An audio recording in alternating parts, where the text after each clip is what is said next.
আজকে ক্লাসে আমি তোমাদেরকে নির্দিষ্ট মানের রেজিস্ট্যান্সটা কোন কোন যন্ত্রের সাহায্যে পরিমাপ করবে সেটা আমি বলবো।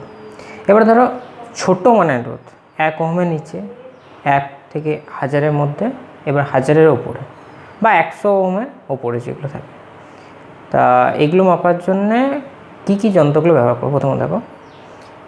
প্রথম যে যন্ত্রটা বলবো সেটা দেখো নিম্নমানের রোধ। ঠিক আছে, নিম্নমানের রোধ মাপার জন্য ব্যবহার করবো। আমি এটাকে প্রথমে দেখো একটা স্টেপ ওয়াইজ ভেঙে দিচ্ছি। প্রথমে বলছি যে নিম্নমানের রোধ, তারপর বলছি মধ্যম মানের রোধ, আর একটা বলছি উচ্চমানের রোধ।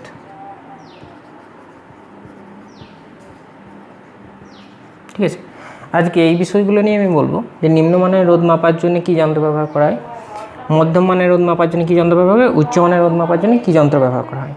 এবার এখানে যে ব্যাপারটা, যে আমরা যেটা জিনিসটা ব্যবহার করি সেটা হচ্ছে মধ্যম মানের রোধ। মধ্যম মানের রোধটাকে আমরা ব্যবহার করি, এটা হচ্ছে ধরো 1 ওহমের নিচে। ঠিক আছে, 1 ওহমের নিচে এই রোধগুলো মাপবে কী করে।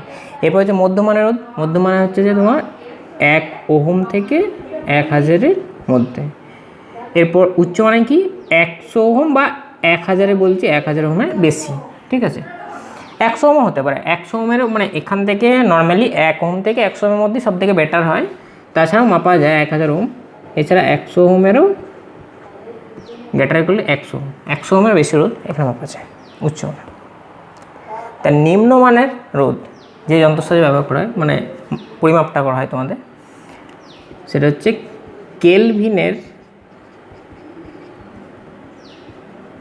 Double bridge. ঠিক আছে,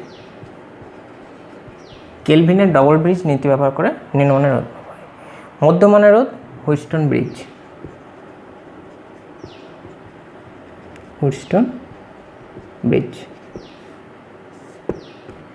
এরপর এখানে একটা উচ্চমানের, সেটা কি একটা তোমার ব্যবহার হয় ব্যালিস্টিক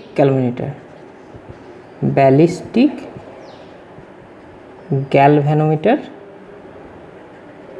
ব্যবহার করে। ব্যালিস্টিক গ্যালভানোমিটার ব্যবহার করে লিকেজ পদ্ধতিতে, লিকেজ মেথড। ঠিক আছে, উচ্চমানের রোধ মাপা হয় ব্যালিস্টিক গ্যালভানোমিটারের সাহায্যে নিয়ে লিকেজ মেথডে উচ্চমানের রোধ নির্ণয় করা হয়। এরপর যেটা মধ্যমানের রোধ নির্ণয় করা হয়, সেই জন্য যে হুইটস্টোন ব্রিজের যে নীতিটা আছে সেই নীতিটা আমি বলবো, যেটা এখানে বেশি প্রয়োজনীয় তোমাদের। তা দেখো, আমি মধ্যমানের রোধটা মাপার জন্যে যে জিনিসটা করবো এখানে, প্রথমেই দেখে নাও। ধরো আমি অনেকগুলো যন্ত্র থাকে, হ্যাঁ যন্ত্রগুলো, এবার একটা কি হয়, কোনো কিছু ক্ষেত্রে মনে করো একটা অজানা জিনিস থাকে, অজানা রোধ বলে দেওয়া রয়েছিল। এবার অজানা রোধ তোমার আন্দাজ কিছুটা থাকে যে এটা রোধটা 1 ওহমের নিচে হতে পারে, বা 1 থেকে 1000-এর মধ্যে, অথবা 1000-এর ওপরে। ঠিক আছে, অথবা 100 ওহমের ওপরে থাকে। তা সেটা বুঝবে কী করে, এটা প্রথম কথা। তা এটা যখন বুঝবে, এটা একটা নর্মালি তোমার আন্দাজ হয়ে যাবে যে এত ওয়াট কারেন্ট ফ্লো হচ্ছে, বা এখানে আদার্স যে রেজিস্ট্যান্সগুলো আছে সেগুলো এত ওহমের মধ্যে রয়েছে, তাহলে এটা নিশ্চয়ই 1 ওহমের উপরে যাবে না। ঠিক আছে, তো 1 ওহম বুঝে নেবে, তখন কেলভিন ডবল ব্রিজ। আর আমরা যেটা সচরাচর ব্যবহার করি সেটা হচ্ছে কি মধ্যমানের রোধ। মধ্যমানের রোধটাই আমি বলবো আজকে। তো মধ্যমানের রোধটাই দেখো, যেটা নীতি হচ্ছে হুইটস্টোন ব্রিজের। তো এখানে দেখো, আমি হুইটস্টোন ব্রিজ জিনিসটা কী দেখো, একটা এরকম সার্কিট জাস্ট। ঠিক আছে, এখান থেকে ধরো লাইনটা ফ্লো হচ্ছে, এটা একটা সার্কিট, এখানে এটা সার্কিট। ঠিক আছে, এখান থেকে একটা বেরিয়েছে,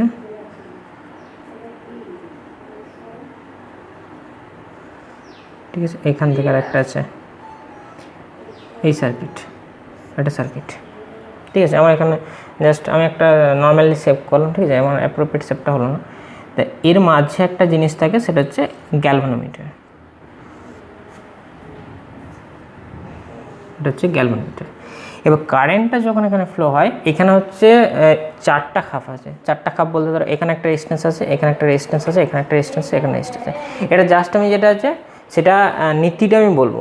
নীতিটা যে ব্যাপারটা, পি ফার্স্ট রেজিস্ট্যান্সের নাম হচ্ছে পি, সেকেন্ড রেজিস্ট্যান্সের নাম কিউ, থার্ড রেজিস্ট্যান্স আর, আর একটা রেজিস্ট্যান্স এস, ঠিক আছে, পি কিউ আর এস এখানে।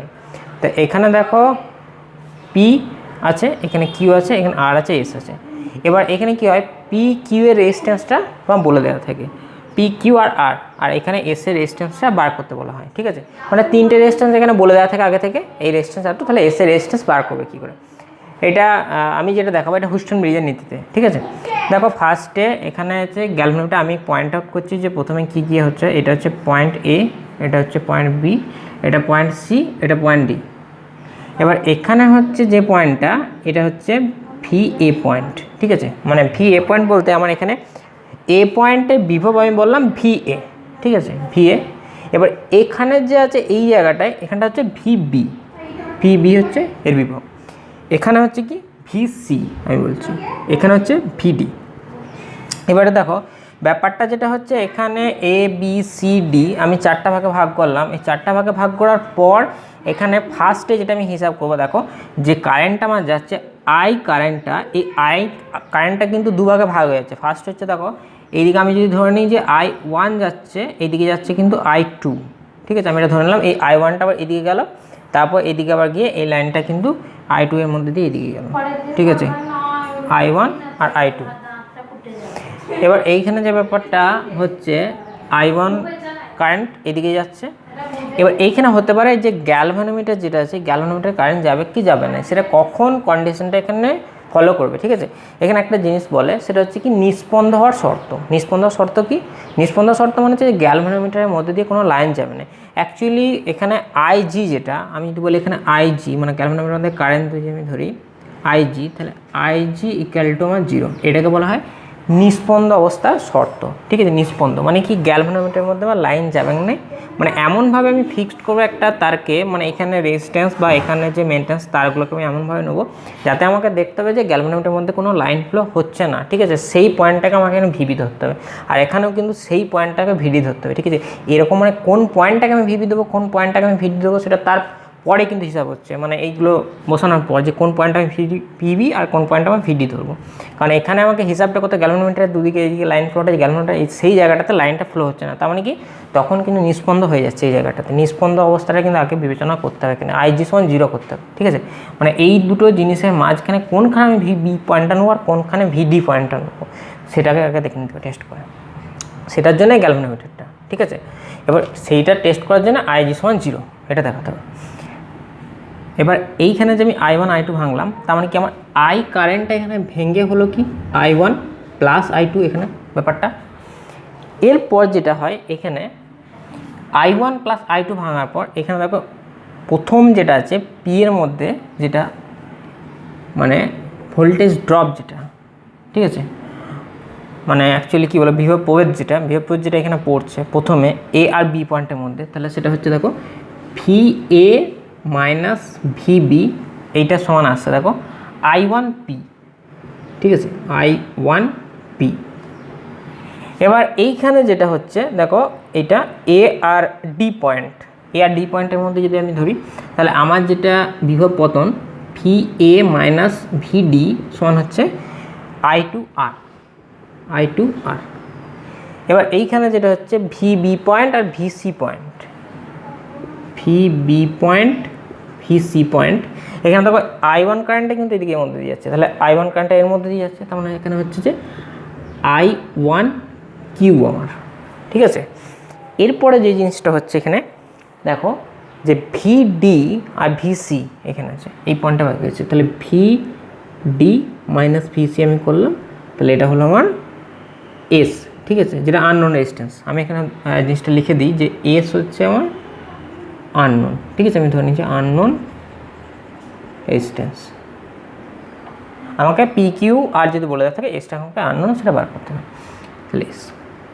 এবার একটা কন্ডিশন এখান থেকে দেখো আই ওয়ান, এখানে আই ওয়ান আছে, ঠিক আছে, তাহলে আমি এখান থেকে দেখো পাচ্ছি একটা জিনিস যে আই ওয়ান সমান V A minus V B সমান V A minus V by P. এবার এখানে যেটা হচ্ছে ভি, এখানেও পাচ্ছি দেখো আই ওয়ান সমান হচ্ছে V B minus V C by Q, ঠিক আছে। এবার এই দুটো থেকে হলো। এবার এখানে দেখো সেকেন্ড আর ফোর্থ, এটা থেকে কী পাচ্ছি, দেখো এইখানে জিনিসটা হচ্ছে যে I2, ঠিক আছে, I2 সমান হচ্ছে VA মাইনাস VD বাই আর, এখানে হচ্ছে এখানটায় I2 একটা হবে I2, তাহলে I2 সমান হচ্ছে VD মাইনাস VC সমান এই বাই এস, এখানে তাহলে I2 এখানে I2, এখানে I1, ঠিক আছে, I1 এখানে হচ্ছে I1, ঠিক আছে, এই দুটো আমি সমান করবো। দেখো তার মানে হচ্ছে যে I1 সমান হচ্ছে VA minus VB by P, এটা সমান হচ্ছে তোমার দেখো VA minus VB by P, এটা সমান এইদিকে এটা VB minus VC by Q, ঠিক আছে। আরেকটা জিনিস আমি পেলাম এদিকে I2 দুটোকে সমান করে, তাহলে ওটা পাওয়া যাচ্ছে দেখো I2 সমান VA minus VD by R সমান হচ্ছে VD minus VC by S. তা এই দুটোকে সমান করার পর দেখো VA minus VD by R সমান VD minus VC by S, ঠিক আছে। এবার VB minus VC, VB minus VC এই দুটো, আর এইখানে এই জিনিসটা দেখো VA মাইনাস VD, ঠিক আছে, সমান VD মাইনাস VC, এইখানে একটা জিনিস লক্ষ্য করবে, ঠিক আছে। এই দুটো জিনিস এখানে লক্ষ্য করার মধ্যে দেখো একটা জিনিস মানে লক্ষ্য কীরকম করবে, যখন আমি ধরেছি যে VA মাইনাস VB, তার মানে আমি এখানে দেখো P বাই কিউ সমান কী লিখতে পারি, দেখো এখানে জিনিসটা, তাহলে এইটা থেকে আমি লিখতে পারি যে P বাই কিউ সমান, এইদিকে পিটাকে এখানে নিয়ে গেলাম, কিউটা এখানে আমার আছে, তাহলে আমি লিখতে পারি VA minus VB by VB minus VC, ঠিক আছে। এখানে জিনিসটা এরপর এখানে যে জিনিসটা হয় যে VA মাইনাস VD বাই আর, তাহলে এখানেও এরকম একই রকমভাবে পাচ্ছি আমি আর বাই এস, এটা সমান হচ্ছে VA minus VD by VD minus VC, তাহলে এখানে জিনিসটা VA মাইনাস VB। এবার দেখো P বাই কিউ এবার আর বাই এস, এখানে জিনিসগুলো VA minus VB by VB minus VC সমান এটা পেলাম। VA মাইনাস এখানে দেখো VD পয়েন্ট, যেহেতু IG সমান 0, তাহলে দেখো IG সমান যদি 0 হয় তাহলে VB পয়েন্ট আর VD পয়েন্ট আমার একই হচ্ছে। VB পয়েন্ট ধরো আমি এটাকে আমি IG সমান, এবার ক্যালকুলেশন আমি হিসাবে VB মাইনাস VD সমান আমি কী পাবো IG, ঠিক আছে, IG ইন্টু জি। এবার IG ইন্টু জি যদি আমি করি তাহলে দেখো ওইখানে IG সমান 0 বলে দেওয়া আছে, তাহলে মানে কি এইখানে গ্যালভানোমিটারের মধ্যে যেটা কোনো লাইন যাচ্ছে না, তাহলে IG সমান 0, তার মানে আমার এখানে দেখো VB মাইনাস VD সমান 0, তাহলে VB পয়েন্ট সমান VD পয়েন্ট, আমি একটা জিনিস পেলাম এখানে। এবার এই যে জিনিসটা VB সমান VD যেটা, সেটা দেখো VA, এখানে VD জায়গায় আমি VB বসিয়ে দেবো, এখানেও VB বসিয়ে দেবো, তাহলে এখানে জিনিসটা পাচ্ছি দেখো VA minus VB by VB minus VC, তাহলে এই দুটো দেখো একই জিনিস পাচ্ছি। P বাই কিউ সমান যা এসছে আর বাই এস সমান কিন্তু একই রকম চলে এসছে, তাহলে এখানে আমি দেখাতে পারি একটা জিনিস যে P বাই কিউ সমান আর বাই এস, ঠিক আছে, এটা হচ্ছে এখানে কন্ডিশন, ঠিক আছে, হুইস্টন ব্রিজে শর্ত।